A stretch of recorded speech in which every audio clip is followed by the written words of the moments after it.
लोकसभा में नेता प्रतिपक्ष और कांग्रेस सांसद राहुल गांधी ने प्रधानमंत्री मोदी को खत लिखा है, जिसमें जम्मू कश्मीर को पूर्ण राज्य का दर्जा बहाल करने की मांग की गई है। राहुल गांधी ने लिखा है कि पिछले 5 साल से जम्मू कश्मीर के लोग पूर्ण राज्य के दर्जे को बहाल करने की मांग कर रहे हैं। ये डिमांड न केवल वैध है बल्कि उनके संवैधानिक और लोकतांत्रिक अधिकारों के लिए भी है।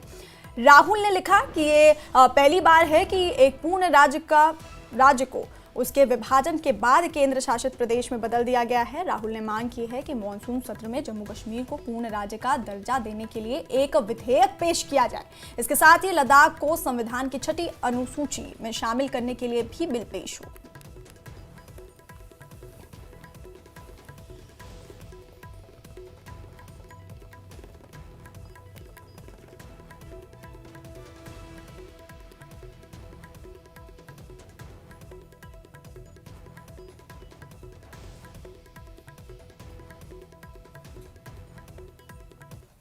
मुख्यमंत्री उमर अब्दुल्ला ने राज्य के दर्जे के लिए प्रधानमंत्री मोदी को पत्र लिखने पर राहुल गांधी के कदम का स्वागत किया है। उन्होंने कहा कि कम से कम आज कुछ ठोस शुरुआत तो हुई है।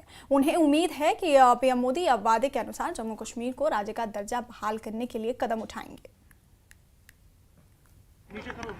हम इस दिन का इंतजार कर रहे थे कि कब ऑपोजिशन की तरफ से पार्लियामेंट में और दिल्ली में हमारी आवाज जो है वो बुलंद होगी। मैं खड़गे जी का और राहुल गांधी जी का शुक्रगुजार हूं कि उन्होंने मरकज के साथ जम्मू कश्मीर के स्टेटहुड का मुद्दा उठाया है। हम कोई ऐसी बात नहीं मांग रहे हैं जिसका वादा हमसे ना किया गया हो। संसद में, संसद के बाहर, सुप्रीम कोर्ट में, पब्लिक फंक्शनों में बार बार हमें कहा जाता है कि जम्मू कश्मीर को स्टेटहुड दिया जाएगा एट द अप्रोप्रिएट टाइम।